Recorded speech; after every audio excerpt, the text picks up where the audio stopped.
Imam Malik rahimahullahu ta'ala berkata, dan Imam Malik mengambil ucapan ini dari gurunya Rabi'ah. Dan Rabi'ah gurunya, dikatakan oleh Imam Malik, tiap kali duduk di majlis, dia mulai dulu dengan ucapan itu kepada murid-muridnya. Beliau berkata, la yuslihallahu akhir hadhihi al-ummah illa bima salaha bihi awwaluha. Sesungguhnya Allah Subhanahu wa taala tidak akan memperbaiki akhir dari umat ini kecuali dengan hal yang generasi pertamanya menjadi baik dengannya. Jadi umat ini kalau ingin baik, ikuti apa yang membuat generasi pertama menjadi baik. Kalau akhir dari umat ini ingin berada di atas kebaikan, ingin berada di atas kejayaan, maka ikuti jalannya para sahabat Rasulullah sallallahu alaihi wasallam. Ini simbol petunjuk para sahabat, simbol kejayaan umat.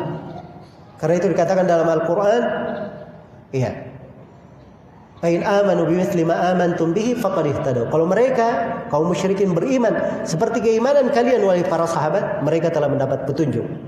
Dijadikan keimanan para sahabat sebagai barometer petunjuk. Bahkan Allah Subhanahu wa taala mengancam siapa yang keluar dari jalannya para sahabat. Allah berfirman di surah Nisa ayat 115, "Wa may yushaqiqir rasula min ba'di ma tabayyana lahul huda wa yattabi' ghayra sabilil mu'minin nuwallihi ma tawalla wa nuslihi jahannam wa sa'at masira." Barang siapa yang durhaka kepada Rasul setelah tampak jelas baginya petunjuk dan dia mengikuti jalan selain jalan kaum mukminin, kami akan membiarkan dia larut di dalam kesesatannya dan kami akan memasukkannya ke dalam neraka jahanam. Dan itu adalah sejelek-jelek tempat kembali. Iya. Baik. Jadi ini sudah 5 hal. Terkait dengan tauhid, kesyirikan ini dari hal yang menyedihkan di tengah umat kita. Banyaknya kesyirikan yang terjadi di tengah umat. Iya. Banyaknya kesyirikan yang terjadi di tengah umat. Kuburan-kuburan yang diagungkan, tempat-tempat yang dikeramatkan, bentuk-bentuk peribadatan kepada selain Allah. Ya. Karena itu sangat heran ada orang-orang yang meratapi, menangisi umat terdolimi, dibantai di sana sini, tapi dia tidak melihat apa sebab-sebab yang menyebabkan umat ini memperoleh dari kejelekan itu. Ya. Dan kalau dilihat di tengah mereka itu banyak sebab-sebab yang harus diperbaiki. Disitulah pentingnya kita menasihati, menguatkan mereka dari sisi maknawi. Ya, selain daripada mendoakan untuk saudara-saudara kita dimanapun mereka berada, dan itu adalah hal yang baik. Ya, bukan dengan melakukan hal-hal yang di luar batasan, bukan dari kemampuan kita. Arah kebaikan itu bermula dari diri sendiri. Innallaha la yughayyiru ma biqaumin hatta yughayyiru ma bi anfusihim. Sungguhnya Allah tidak akan merubah keadaan satu kaum sampai mereka sendiri yang merubah keadaannya. Iya. Kemudian ada ayat-ayat yang lain. Ini sudah di akhir dari waktu kita. Saya tutup dengan sebuah ayat atau 2 ayat di surah Al-Hajj. Allah Subhanahu wa taala berfirman, "Wa la yansurannallahu man yansuruh, innallaha laqawiyyun aziz. Alladzina in makkannakum fil ardi aqamus salata wa atauz zakata wa amaru bil ma'rufi wa nahaw 'anil munkar walillahi 'aqibatul umur." Sungguh Allah Subhanahu wa taala akan menolong siapa yang menolongnya. Dan sungguhnya Allah Maha Kuat lagi Maha Perkasa. Iya. Perhatikan ayat ini ya, luar biasa. Janji dari Allah. Allah pasti akan menolong siapa yang menolong. Luar biasa bahasanya. Allah itu Maha Kaya. Tidak perlu kepada siapapun dari manusia. Tapi bersamaan dengan itu dibahasakan menolong Allah. Saking besarnya anjuran untuk hal tersebut dan besarnya pahala. Iya.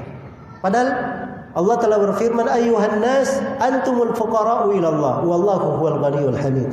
Wahai sekalian manusia, kalianlah yang fakir kepada Allah. Adapun Allah dia Maha Kaya lagi Maha terpuji.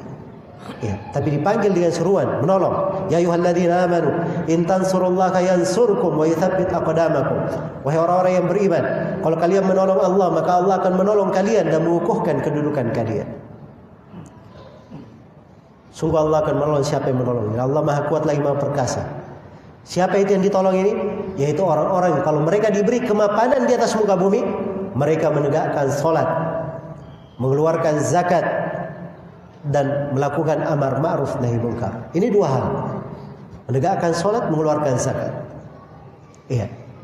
Kenapa terjadi kelemahan di tengah umat? Salatnya enggak beres. Iya.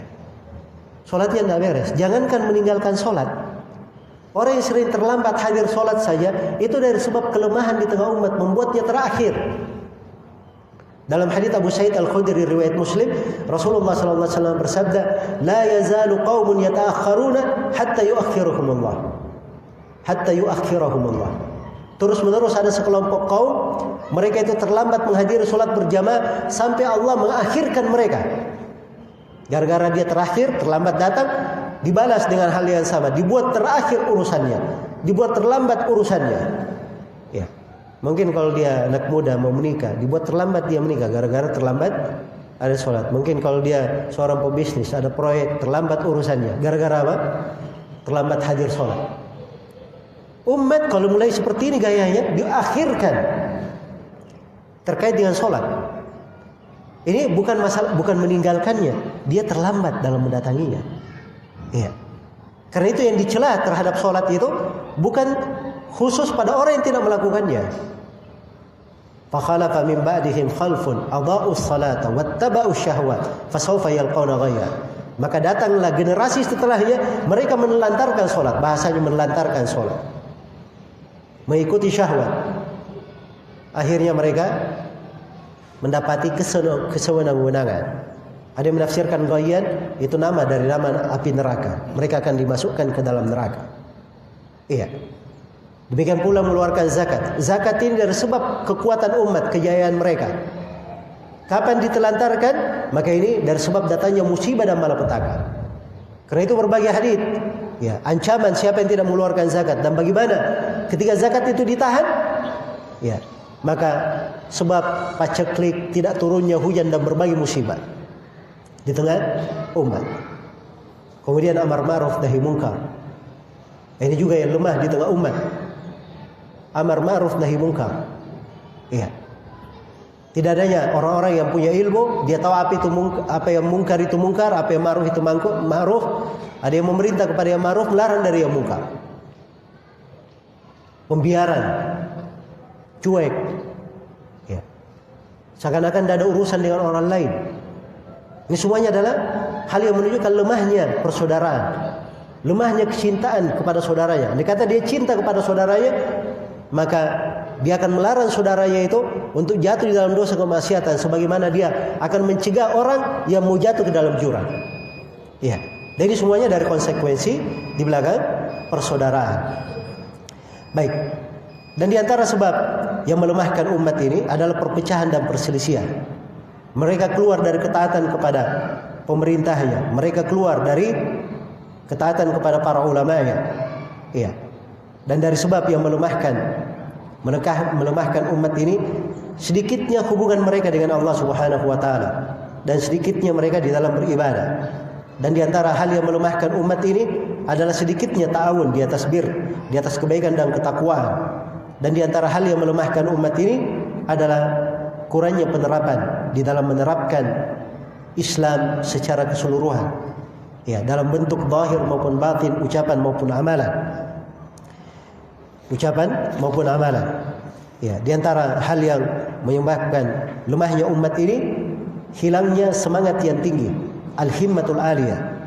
Dan di antara hal yang melemahkan umat ini, ya, mereka kurang kepercayaan kepada dirinya, banyak bersandar kepada musuh-musuh, senang mengambil keperluannya dari musuh. Ya. Misalnya kita di negeri ini, kita punya keahlian, banyak kepandaian, bisa memproduksi apa saja. Tapi luar biasa, lebih senang mengambil daripada apa? Orang-orang dari kafir daripada dia memproduksi sendiri. Dan ini dari sebab kelemahan di tengah umat. Dan dari hal yang melemahkan umat ini adalah menyibukkan diri dengan segala hal yang menghalanginya dari jalan Allah Subhanahu wa taala. Baik, saya poinkan beberapa poin ya. Di akhir saya nggak bahas terlalu luas. Dan masih ada poin-poin lain yang belum disebutkan. Tapi ini gambaran-gambaran ringkas untuk tema kita di hari ini tentang sebab-sebab kelemahan umat. Mudah-mudahan ini bisa menjadi obat, solusi dan gambaran bagaimana kita memperbaiki, memberikan sumbansi yang bagus untuk saudara-saudara kita kaum muslimin di berbagai belahan dunia ini, khususnya untuk kita sendiri kaum muslimin di negeri ini. Dan semoga Allah Subhanahu wa taala memberi taufik pada semuanya. Wallahu taala a'lam.